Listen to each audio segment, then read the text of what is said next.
What happens when a man running from his past stumbles upon a secret that could ignite a war? This isn't a tale of heroes in white hats or villains in black. It's the story of Wyatt Vance, a young cowboy haunted by ghosts who finds a wounded Apache girl in the unforgiving Arizona wilderness. He offers her shelter, a kindness that seems simple enough. But in the brutal landscape of the Old West, no good deed goes unpunished. He has no way of knowing his act of mercy has just entangled him in a tribal blood feud, making him the sworn enemy of a powerful chief and the target of a warrior whose cruelty is legendary. For the woman bleeding in his cabin is no ordinary girl. She is a promise, a prize, and the betrothed of the most dangerous man in the territory. The sun was a merciless hammer over the Arizona territory, beating down on the cracked earth and bleaching the very life from the landscape. For Wyatt Vance, this unforgiving heat was a kind of penance. It seared the skin and baked the memories until they were brittle, though never quite gone. His small, isolated cabin, tucked into a fold of the Dragoon Mountains, was less a home and more a hideout from a world that had taken everything from him. He worked a small, unyielding plot of land, hunted for his own meat, and spoke to no one but his horse, a stoic roan named Patches. On this particular afternoon, a shimmer of unnatural movement near the dried-up creek bed caught his eye. It wasn't the fluid grace of a coyote or the lumbering gait of a bear. It was something else, something desperate. With a caution born from bitter experience, he grabbed his Winchester rifle from its hooks by the door and moved with a hunter's silence, his boots making little sound on the gravelly soil. He followed the faint drag marks in the dust, leading him to a thicket of thorny mesquite. There, half hidden in the shade, lay a figure, an Apache girl. Her deerskin dress was torn and stained a dark, terrifying crimson. A deep gash ran along her side, crudely bound with a strip of her own clothing, but the blood had soaked through, pooling on the parched ground beneath her. Her face, framed by a cascade of jet-black hair, was pale beneath its sun-darkened complexion, her breathing shallow and ragged. She couldn't have been more than 18 summers old. A cold, familiar knot of hatred tightened in Wyatt's stomach. Apache! The word itself was a ghost, whispering of fire and screams in the dead of night. It was an Apache raid that had orphaned him at 14, leaving him with nothing but the smoldering ruins of his family's ranch and a heart full of ash. Every instinct, every scar on his soul screamed at him to turn around to leave her to the buzzards and the sun. It was the law of the land, an eye for an eye, a life for a life. She was the enemy. He raised the Winchester, the cool metal of the barrel a familiar weight in his hands. He could end it, put her out of her misery, and erase a piece of the past that haunted him. He looked down the sight, his finger hovering over the trigger. Her eyes fluttered open. They were dark, deep pools of defiance and fear, but they held no malice. They were just the eyes of a person in agony, a person on the verge of death. In that instant, she wasn't an Apache. She wasn't a symbol of his pain. She was a young woman, dying alone in the dirt. The ghost of his mother's voice echoed in his mind, a gentle chiding from a life long past. A man is measured by the mercy he shows Wyatt, not the vengeance he seeks. A curse escaped his lips, low and bitter. He lowered the rifle. Vengeance was a cold comfort, and he'd been cold for a long, long time. Leaving her here felt less like justice and more like becoming the very thing he despised, a soulless killer preying on the weak. With a heavy sigh that seemed to carry the weight of all his lonely years, he knelt beside her. All right, he muttered more to himself than to her. Don't you go dying on me now. That'll just make this a whole lot messier." She flinched as he reached for her, a spark of fight still left in her. Her hand weakly went to a small knife sheathed at her waist, but she hadn't the strength to draw it. "Easy now," Wyatt said, keeping his voice low and steady, the way one would with a spooked horse. "I'm not going to hurt you." He carefully examined the wound. It was a bullet graze, deep and ragged. Not cavalry ammunition. The slug was smaller, likely from a pistol. It was infected, the edges angry and swollen. If he left her, the fever would take her by morning. If he took her in, he was inviting a world of trouble to his doorstep. Her people would come looking for her. Or worse, the men who shot her would. And if any white man from the nearby town of Prosperity Wells found out he was harboring an Apache, they'd string him up from the nearest cottonwood without a second thought. His gut screamed at him to run, to get on patches and ride until the Dragoon Mountains were just a smudge on the horizon. But he looked at her face again, at the faint tremor of pain that ran through her, and he saw the face of his own sister in her last moments. He saw vulnerability. He saw a life worth more than the bitter hatreds of this land. Making a decision that he knew might be his last, Wyatt holstered his rifle. With a grunt of effort, he gently slid his arms beneath her, one under her knees and the other supporting her back. She was surprisingly light, as if her spirit weighed more than her body.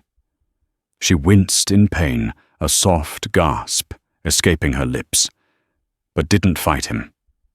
As he lifted her, her head lolled against his chest, her consciousness finally surrendering to the pain and blood loss. He carried her back towards the cabin, each step feeling heavier than the last. He was no longer just Wyatt Vance, the solitary survivor. He was a man who had just invited the wilderness with all its savagery and secrets across his threshold. He didn't know her name, her story, or who had left her for dead. He only knew that by saving her, he might have just damned himself. The setting sun cast his long shadow before him, a dark omen of the storm he had willingly carried into his home. The interior of Wyatt's cabin was sparse and functional, a reflection of the man who inhabited it. A stone fireplace, a sturdy wooden table with a single chair, a narrow cot and shelves holding the bare necessities. It was a place of solitude, not comfort. Now that solitude was broken, he laid the Apache girl gently on his cot, the only soft surface in the room. Her fevered skin was a stark contrast to the rough-spun blanket. For a moment, he just stood there, watching the faint rise and fall of her chest, a profound sense of unease settling over him.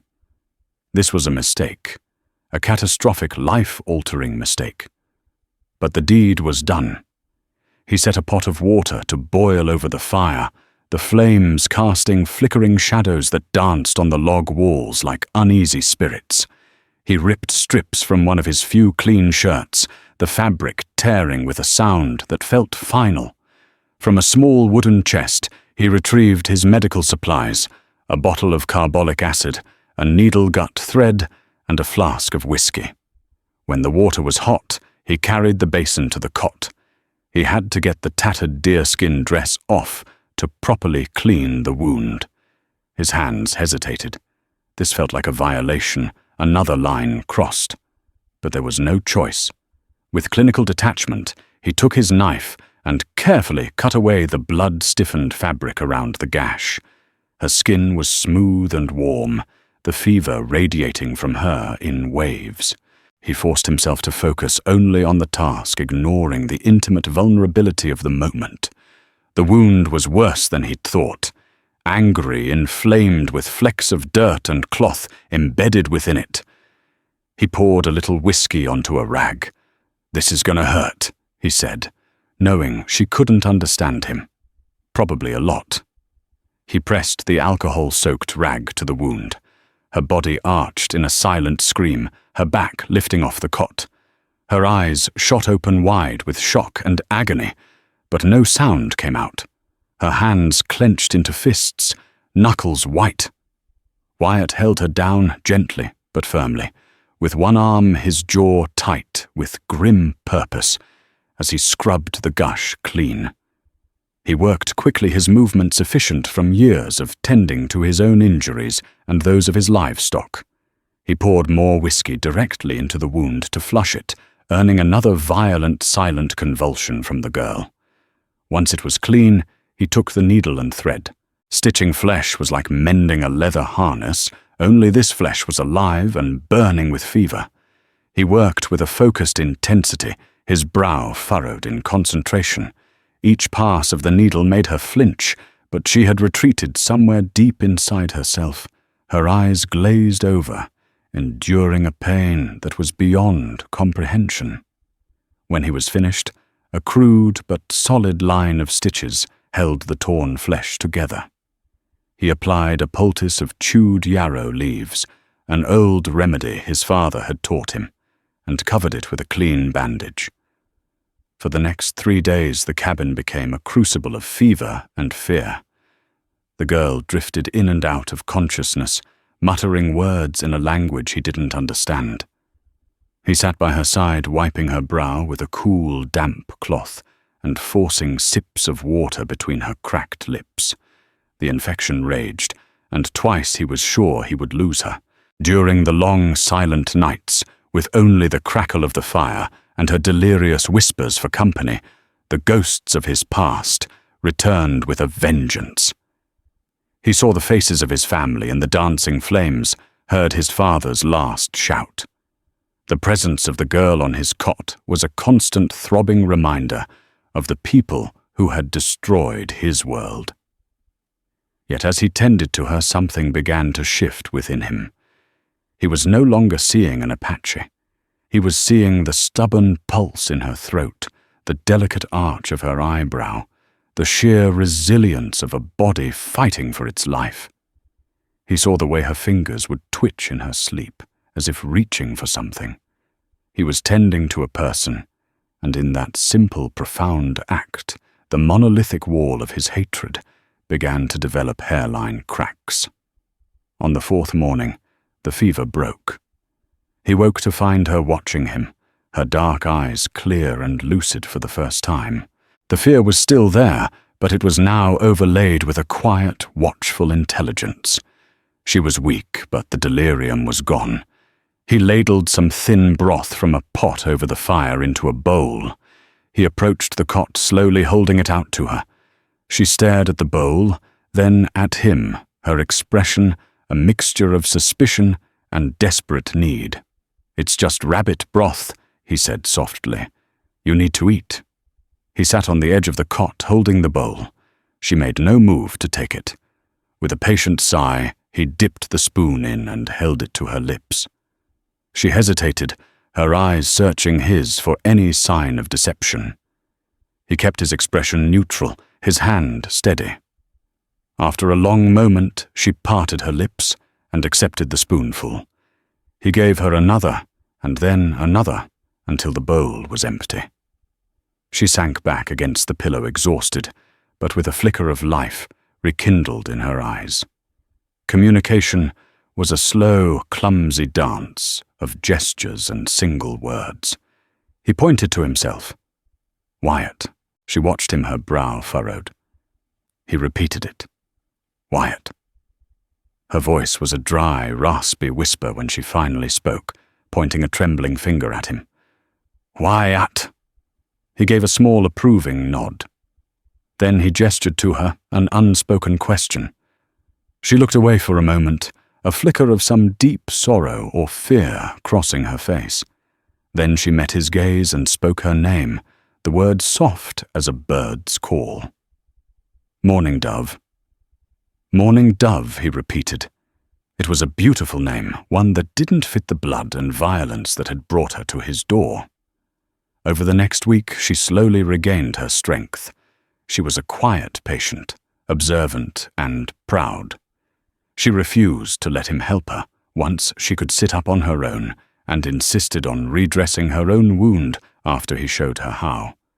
A silent understanding grew between them, in the confines of the small cabin.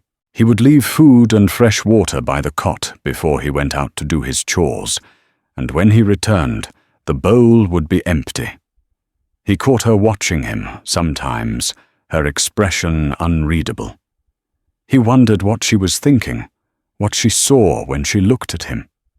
Did she see a man, a white man, an enemy, a savior?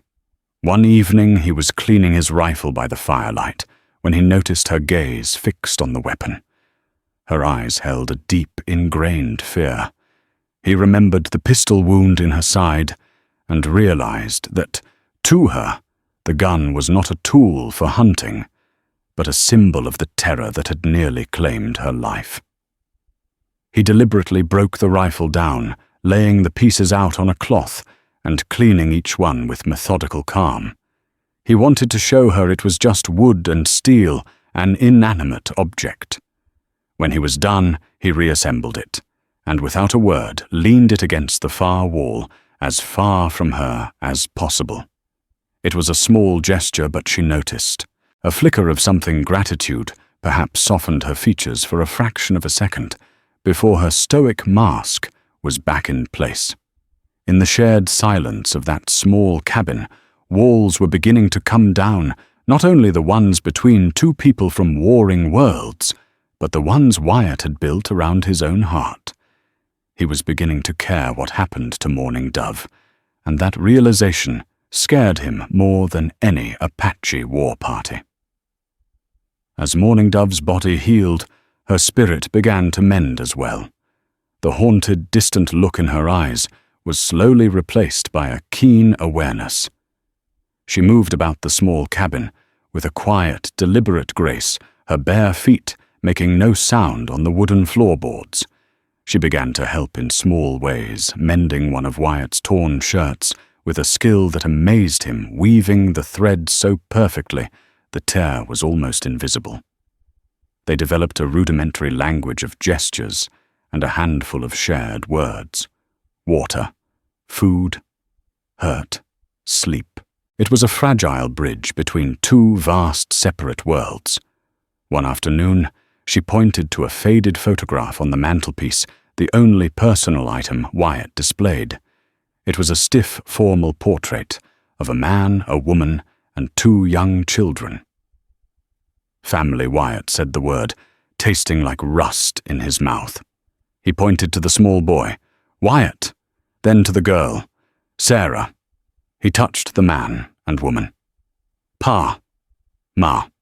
Mourning Dove looked at the photo, then back at him, her expression soft with understanding. She made a sweeping gesture around the empty cabin, her eyes asking the question he always dreaded. He didn't have the words to explain a midnight raid, the smell of smoke, the screams that had been swallowed by the uncaring darkness. He simply looked at the photograph and said the one word she would understand. Gone. A profound sadness entered her eyes. She reached out her fingers, hesitating for a moment, before gently touching his forearm. The contact was brief, a light pressure that sent a jolt through him, but it conveyed more than words ever could. It was an acknowledgement of his pain, a shared understanding of loss. In that moment, he felt a connection to her that went beyond rescuer and victim. Meanwhile, miles away, the hunt for Mourning Dove was relentless. A war party led by a formidable warrior named Stone Heart moved across the territory like a vengeful spirit. Stone Heart was a man carved from the very rock of the mountains, his face a mask of brutal determination. He was to be Mourning Dove's husband, an alliance arranged by her father, Chief Red Hawk, to unite two powerful clans. Her flight was not just an act of defiance. It was a profound insult to his honor and a challenge to his authority. He would not rest until she was found and his honor restored. His trackers were the best reading the faintest signs in the landscape. They found the place where she had fallen, the dried blood on the rocks. They found the tracks of a single horse and a man's boot prints of a white man leading away from the scene. He has taken her one of the warriors, a lean man named Shadow Walker, said, pointing to the tracks. A white man. Stoneheart's eyes, cold and dark as obsidian, narrowed. He has not taken her. He has stolen what is mine. He is a dead man. Find his trail. She is the daughter of a chief. She will be returned, and this thief will pay for his insolence with his skin. The warriors fanned out their movements, disciplined and efficient, a silent, deadly force sweeping towards the Dragoon Mountains. The news of a missing Apache girl also began to trickle into the dusty streets of Prosperity Wells. It came in whispers from frightened prospectors and nervous freight drivers who had spotted the war party from a distance. In the town's only saloon, the Gilded Cage, the rumors found fertile ground. Bartholomew Bart Corrigan listened with keen interest. Corrigan was a rancher whose land bordered Apache territory, a man whose greed was as vast as the plains themselves. He was a large, florid man with a booming voice and a cruel streak hidden beneath a veneer of back-slapping charm. He saw the world in terms of profit and loss, and a high-born Apache girl was a potential asset of immense value. The U.S. Army paid handsomely for information, and a captive could be a powerful bargaining chip. A war party, you say? Bart asked the nervous-looking trapper who had brought the news, led by Stoneheart himself. Saw 'em with my own eyes, Mr. Corrigan. The trapper stammered, nursing a glass of cheap whiskey. They're moving with purpose, riding hard towards the Dragoons. Corrigan's mind started turning. The Dragoons were mostly empty, save for a few stubborn prospectors and that young recluse, Vance, who lived up in Whispering Canyon. The boy kept to himself, but Corrigan knew he was a skilled tracker. He also knew Vance's family had been wiped out by the Apache. A man like that wouldn't be foolish enough to get mixed up with one. Or would he? Corrigan threw a few coins on the bar. Boys, he boomed to his ranch hands, who were playing poker in the corner. Mount up, we're going for a ride. There's a rumor of a stray calf up near the Vance place. I'd hate for it to get lost. His men knew stray calf was code for trouble. They grinned, scraping their chairs back and draining their glasses. They were bullies and thugs, loyal to Corrigan's coin and the violence he promised. The prospect of a confrontation, especially one involving an Apache, was a welcome diversion from the monotony of ranch work. Unaware of the two storms gathering on the horizon, Wyatt and Morning Dove fell into a fragile routine. During the day, he would work his land, always keeping the cabin within sight, his rifle never far from his hand. She would tend to the cabin, her presence bringing a subtle warmth to the stark interior. She had a way with plants, finding herbs he'd never known existed just beyond his doorstep, brewing them into teas that eased the lingering ache in his own old wounds. He taught her how to handle a pistol. He set up a few empty cans on a fence post and showed her how to load aim and fire his Colt Peacemaker. Her first few shots were wild, the recoil jarring her small frame. But she was a fast learner. Her hands were steady, her eyes sharp. Soon she could hit the cans with consistent accuracy. Good, he grunted, after she neatly pinged 3 in a row. You keep that close. Always. She nodded, her expression serious. She understood. The gun was not just a weapon. It was a chance. It was the difference between being a victim and a survivor. One evening, as a cool breeze swept down from the mountains, bringing the scent of pine and rain, Morning Dove did something that surprised him. She began to sing. Her voice was low and melodic, a haunting, wordless tune that spoke of ancient sorrows and a deep longing for home. Wyatt stopped sharpening his knife and just listened to the sound filling the empty spaces in the cabin and in his heart. The melody was sad, yet beautiful, a thing of fragile strength, much like the woman herself. He realized with a start that he was no longer thinking about when she would leave, but what he would do when she was gone. The silence he had once craved now seemed like it would be an unbearable, deafening void. He was in deeper than he'd ever imagined. The shadows of the past were still there, but now in the quiet melody of her song, he could almost imagine the flicker of a future. A future that was impossible, dangerous, and something he was beginning to want with a desperate, terrifying hope. A week bled into 2, and the physical wound on Mourning Dove's side was now a puckered pink scar. The deeper wounds, the ones that resided in her memory, remained. Wyatt could see them in the moments she thought he wasn't looking. A shadow would pass over her face, her hands would clench, and she would stare out the cabin's single window towards the distant mesas of her homeland.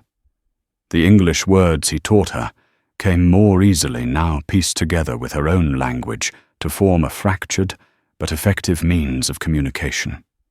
He learned that her people called the moon the night sun, and that the wind in the pines was the whispering of ancestors.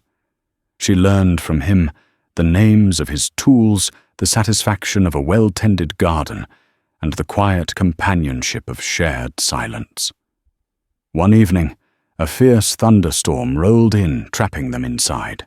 Rain lashed against the roof, and lightning illuminated the stark landscape in brief, brilliant flashes. The storm seemed to agitate something within Mourning Dove. She paced the small cabin, her movements restless, her gaze darting towards the door, as if she expected someone to burst through it at any moment. "What is it?" Wyatt asked, his voice low. "The storm." She shook her head, finally stopping her pacing to face him. The firelight cast deep shadows on her face, highlighting the turmoil in her eyes. "They come," she said, her voice barely a whisper. "Soon." "Who comes?" Wyatt asked, though a cold dread was already beginning to seep into his bones. "My people," she said, struggling with the word. Then she corrected herself, a bitter twist to her lips. "Stone Heart." Wyatt set down the piece of leather he was mending. He had known this day would come, had been dreading it. He had imagined a grieving family, a search party. The name she spoke, however, sent a chill down his spine. He'd heard whispers of Stone Heart from trappers and prospectors. A warrior of fearsome reputation, known for his skill in battle and his utter lack of mercy. "Why is he looking for you?" Wyatt asked, keeping his tone even. "Morning." Dove wrapped her arms around herself, as if a sudden chill had entered the room. She looked at the fire, and for the first time she told him her story. Not in a fluid narrative, but in a halting, painful torrent of broken English and expressive gestures. She spoke of her father, Chief Red Hawk, a great leader who was growing old. To secure the future of their tribe and forge a powerful alliance, he had promised her to Stone Heart. She described Stone Heart not as a suitor, but as a conqueror, a cruel man who saw her as a possession, a prize to cement his power. She told Wyatt that the thought of being his wife was a fate worse than death. So she had run. In the dead of night, she had slipped away from her village with only a small knife and the desperate hope of finding a new life, perhaps in the lands to the south, beyond the reach of her people. But Stoneheart's pride was absolute. He had sent his most loyal warriors after her, not to bring her home, but to drag her back as a lesson to any who might defy him. It was they who had shot her when she refused to surrender. They had left her for dead, confident the desert would finish their work. Wyatt listened the pieces clicking into place with horrifying clarity. The small caliber bullet, the way she had been left alone. This wasn't a rescue mission. It was a punishment. Then came the final devastating revelation. Stoneheart, he is chosen. To be chief after my father, she explained, her dark eyes locking with his. I am to be his queen. She didn't know the English word, but her meaning was unmistakable. A heavy silence descended on the cabin, broken only by the drumming of the rain. Wyatt felt as if the floor had dropped out from under him. This girl, this quiet, resilient woman he had nursed back to health, was not just some runaway. She was royalty. She was the key to the future of her people, the betrothed of their next leader. He wasn't just harboring a fugitive. He was meddling in the line of succession of a powerful Apache tribe. The full weight of his decision back in the creek bed crashed down on him. By saving her, he had placed himself in direct opposition to a man like Stoneheart, and by extension, the entire tribe. They wouldn't stop until they had her back or had his scalp as a trophy. He stood up and walked to the window, peering out into the rain-swept darkness. All the old hatred, the ingrained fear of the Apache, surged within him. His family had been murdered by men just like them, men who took what they wanted with fire and blood. And here he was, protecting the daughter of their leader, a princess who had brought their wrath down upon his head. The sensible thing to do, the sane thing, was to hand her over, to ride out, find Stoneheart's war party, and trade her life for his own. It was survival. It was the brutal calculus of the West. He turned from the window and looked at her. She was watching him, her face pale, her expression filled with a terrible vulnerability. She had seen the conflict in his eyes, the flicker of his old demons. She expected him to cast her out to save himself. In her eyes, he saw not a princess or an Apache, but the same terrified girl he had found bleeding in the dirt. He saw the woman who had tended his wounds, who sang to the moon, who had shown him more kindness in 2 weeks than he'd known in 10 years. His mother's words echoed in his memory once more. A man is measured by the mercy he shows.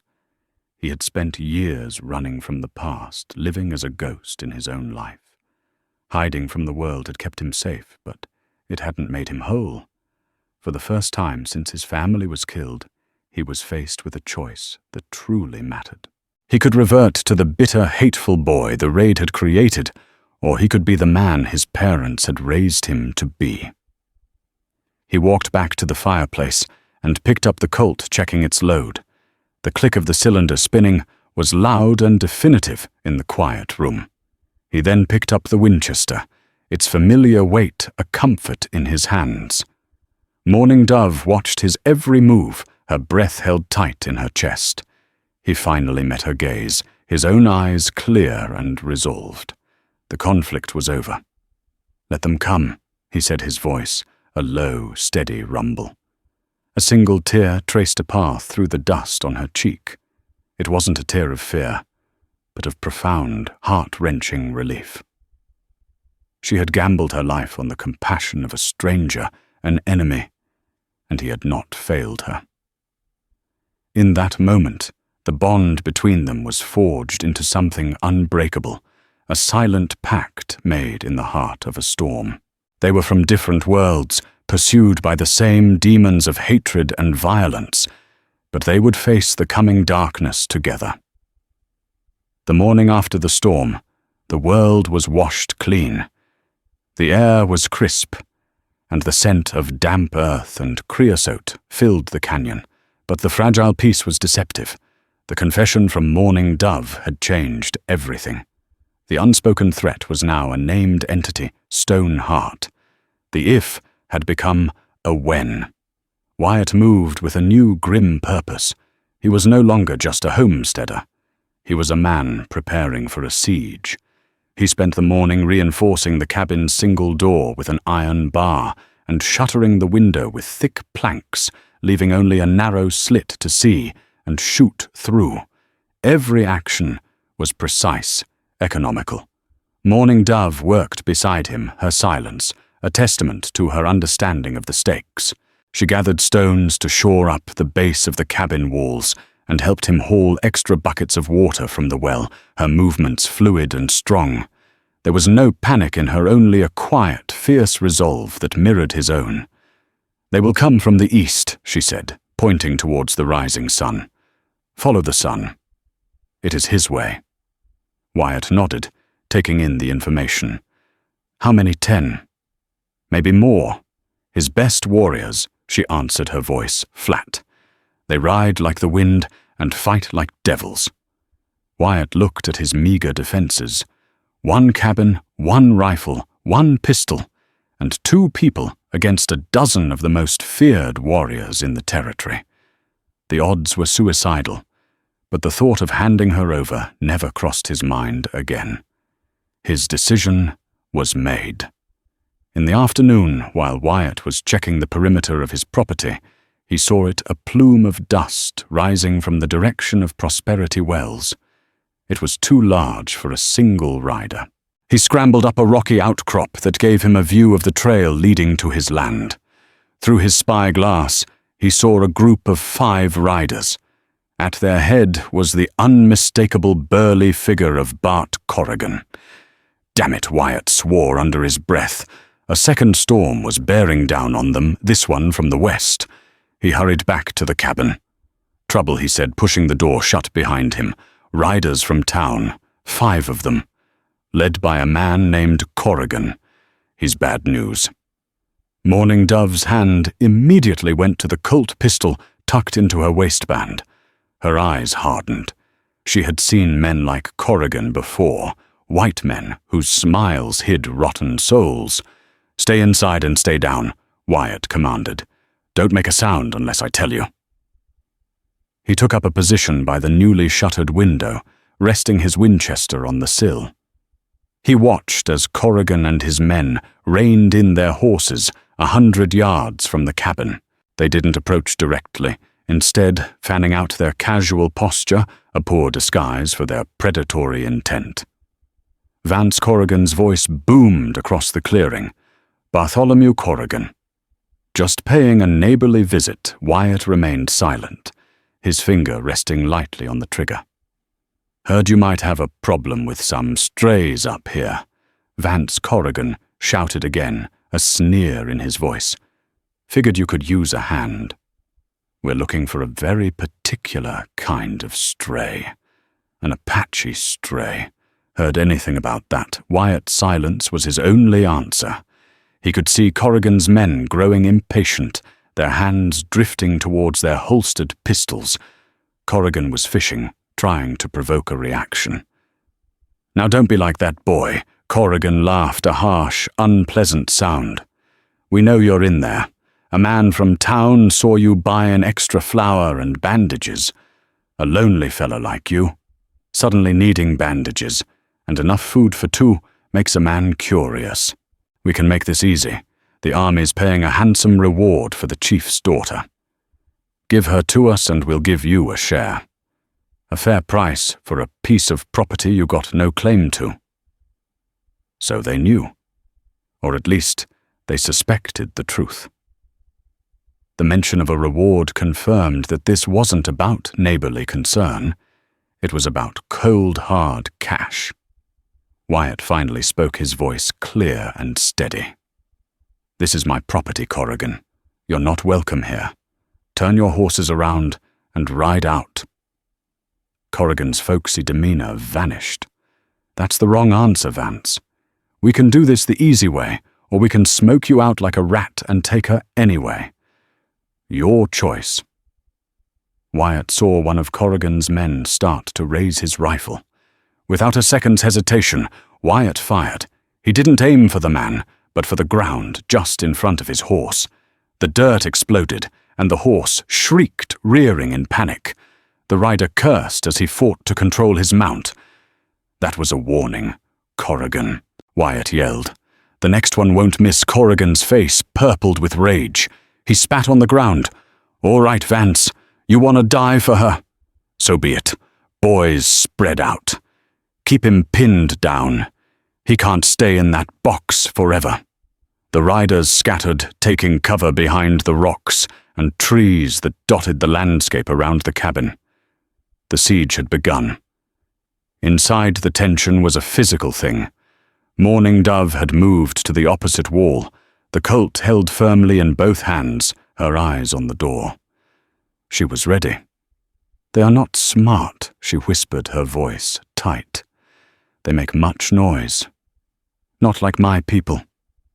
"They don't need to be smart," Wyatt answered grimly, not taking his eyes off the landscape outside. "They just need to get lucky once."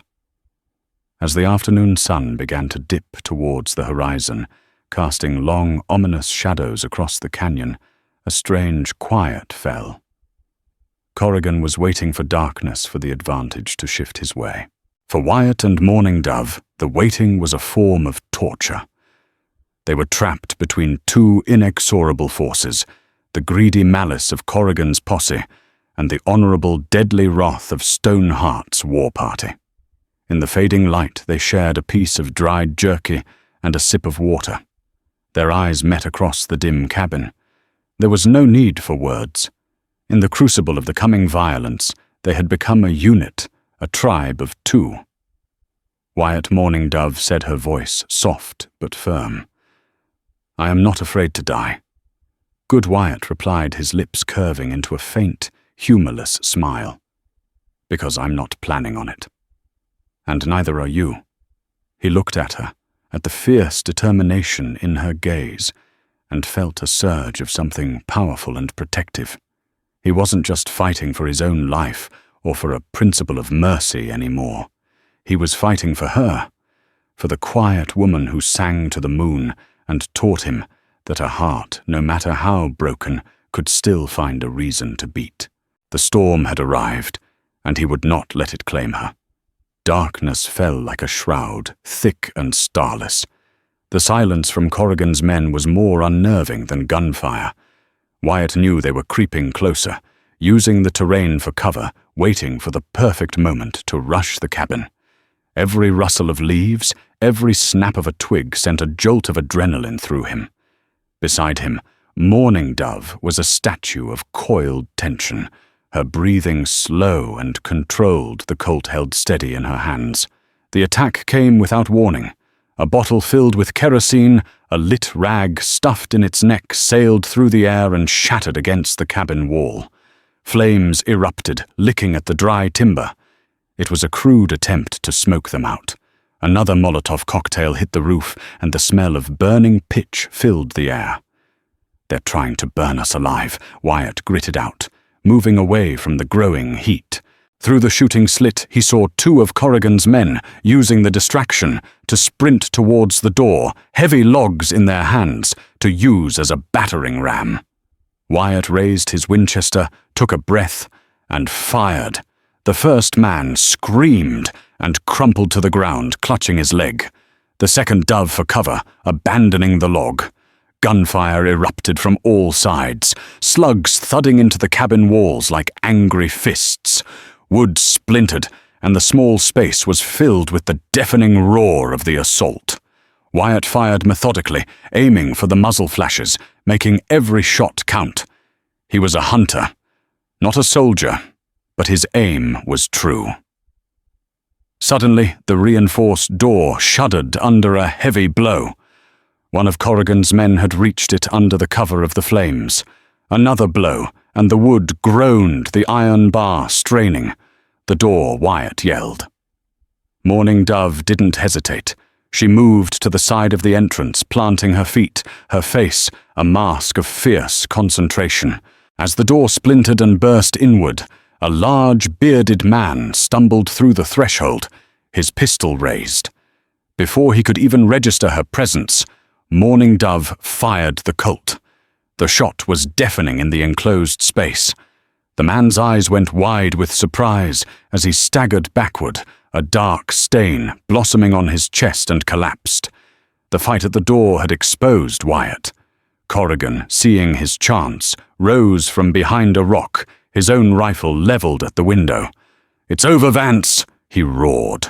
But before he could fire an arrow, silent and swift as a phantom, sprouted from his shoulder. He howled in pain and surprise, dropping his rifle. Another arrow flew, then another, striking two more of his men with deadly precision. They were not warning shots. They were killing strokes, delivered from the darkness with terrifying efficiency. Wyatt peered through the smoke and saw them, figures moving at the edge of the firelight, silent and fluid. They were not Corrigan's men. They were Apache warriors, their faces grim, their movements economical and deadly. At their head was a tall, imposing figure whose presence commanded the night. Stoneheart had arrived. The battle had become a chaotic three-way war. Corrigan's remaining men, caught completely by surprise, panicked. They were no match for the Apache war party. They were picked off one by one, their frantic gunshots answered by the silent lethality of arrows and the swift slash of knives. It was not a battle. It was a slaughter. Wyatt and Mourning Dove were momentarily forgotten as Stoneheart's warriors systematically eliminated the white men. Inside the burning cabin, they watched the gruesome spectacle, trapped between two enemies. Soon only Corrigan was left alive, clutching his wounded shoulder, his face a mask of terror. Stoneheart approached him, his movements slow and deliberate, like a panther, closing in on its prey. He held a long-bladed knife in his hand, and his dark eyes held no pity. The girl Stoneheart said, his English perfect and cold.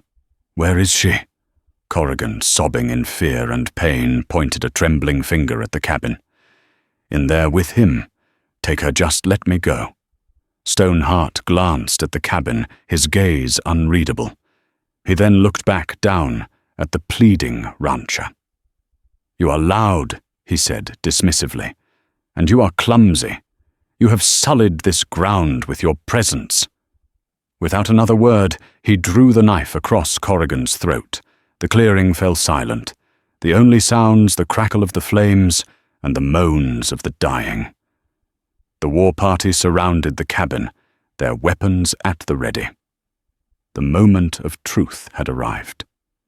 Stoneheart stepped forward into the firelight, his gaze fixed on the shattered doorway. "Mourning Dove," he called out, his voice ringing with authority. "Daughter of Red Hawk, you have led this filth to my doorstep. Come out. Your white dog has his own death to face." Wyatt pushed Mourning Dove behind him, his Winchester leveled at Stoneheart's chest. "She's not going anywhere," Wyatt said, his voice raw from the smoke. Stoneheart's lips curled into a sneer. "The white man speaks. You have stolen what is mine. You have defied the will of a chief. For this your death will be slow." "She made her own choice," Wyatt shot back. "She chose freedom, not you." The words struck home. Stoneheart's face hardened into a mask of pure fury. "She has no choice. She has only duty." No Mourning Dove's voice, clear and strong, cut through the tension. She stepped out from behind Wyatt, her head held high, the empty pistol still clutched in her hand. She faced the warrior she was promised to, her eyes blazing with defiance. "I will not be your prize, Stoneheart. I am not a spoil of war or a token of alliance. I am a person, and my life is my own." Her public defiance in front of his warriors was the ultimate humiliation. Stoneheart's rage became incandescent. He let out a roar and lunged forward, raising his knife. Wyatt fired. The bullet caught Stoneheart in the chest, stopping his charge. He looked down at the wound, his expression one of disbelief, then back up at Mourning Dove, a silent question in his eyes. He took one more staggering step before his legs gave out, and he collapsed into the dust. His warriors stood frozen for a moment, stunned. Their leader, the invincible Stoneheart, was dead. One of them, Shadow Walker, looked from his fallen leader to Mourning Dove, then to Wyatt.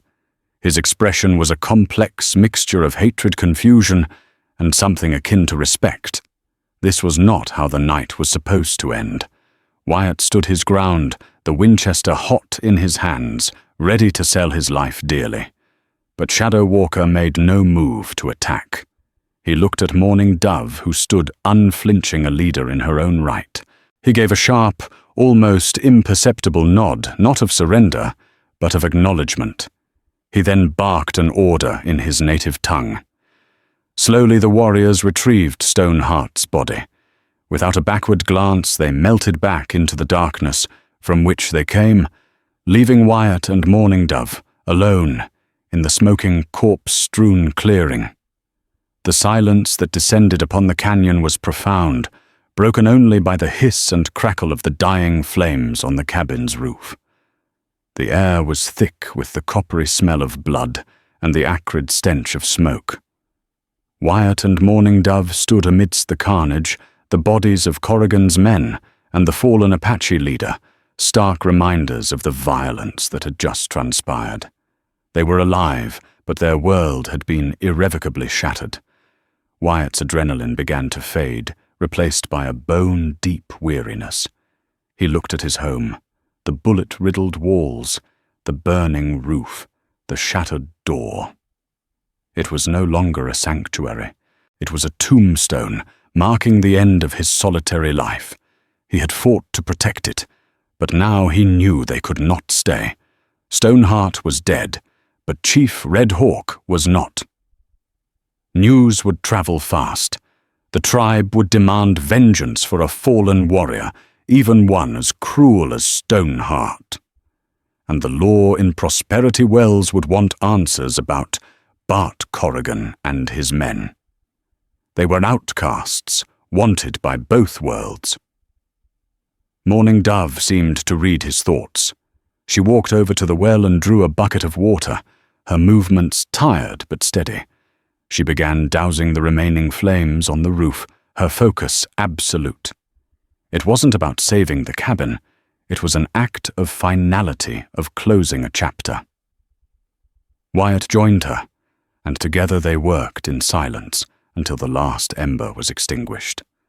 The first hints of dawn were beginning to streak the eastern sky, painting the clouds in shades of lavender and rose. The new day felt less like a promise and more like a judgment. When the work was done, she came to him. She gently took the Winchester from his hands and leaned it against the blood-stained wall. Then she reached up and touched the side of his face, her fingers tracing a cut on his cheek he hadn't even realized was there.